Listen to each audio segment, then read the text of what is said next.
Berkah IKN Nusantara ke PPU, warga batal jual tanah dikabarkan jarak ke KIPP jadi hanya 1 jam. Dilansir dari tribunkaltim.co, Kabupaten Penajam Pasar Utara mendapat berkah lantaran salah satu kecamatannya dipilih menjadi lokasi inti Ibu Kota Nusantara atau IKN Nusantara. Terpilihnya Kecamatan Sepaku sebagai kawasan inti pusat pemerintahan atau KIPP IKN membawa banyak perubahan di PPU. Masyarakat yang semula gencar menjual tanah kini memilih menyimpan lahannya sebagai aset berharga. Dari sisi infrastruktur pun berubah menjadi drastis. Jarak tempuh Penajam dengan Kecamatan Sepaku yang semula 4 jam kini terpangkas hanya 1 jam berkat masifnya pembangunan infrastruktur.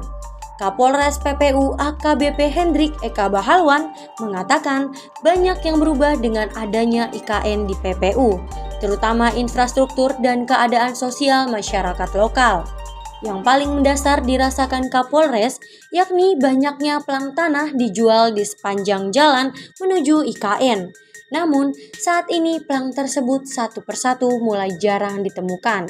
Menurut dia, itu merupakan tanda bahwa banyak yang berubah dengan perilaku hidup masyarakat seiring pindahnya IKN. Sementara itu, Dandim Letkol Arfan Afandi mengemukakan dalam pembangunan IKN Nusantara ini pihaknya mengawasi aspek teritorial.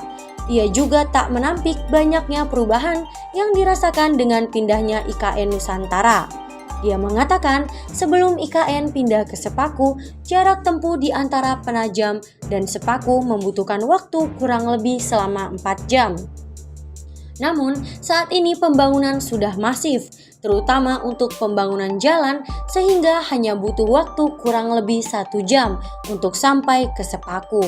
Di sisi lain, Kajari PPU Agus Chandra mengatakan fokus kejaksaan yakni pada pengawasan bidang usaha yang berkembang dengan pindahnya IKN.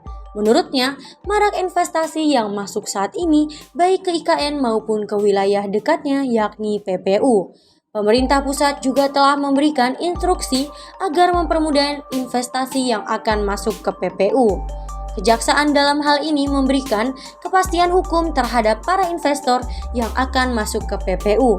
Pihaknya juga membentuk tim khusus dalam menangani masalah-masalah yang berpotensi muncul dalam proses investasi tersebut. Dalam mengawali pemindahan IKN ini, perlu adanya kolaborasi dari banyak pihak, tidak hanya untuk mengawal pembangunannya, tetapi juga untuk kondisi sosial masyarakatnya. Sudah nonton? Jangan lupa like, subscribe, dan share ya!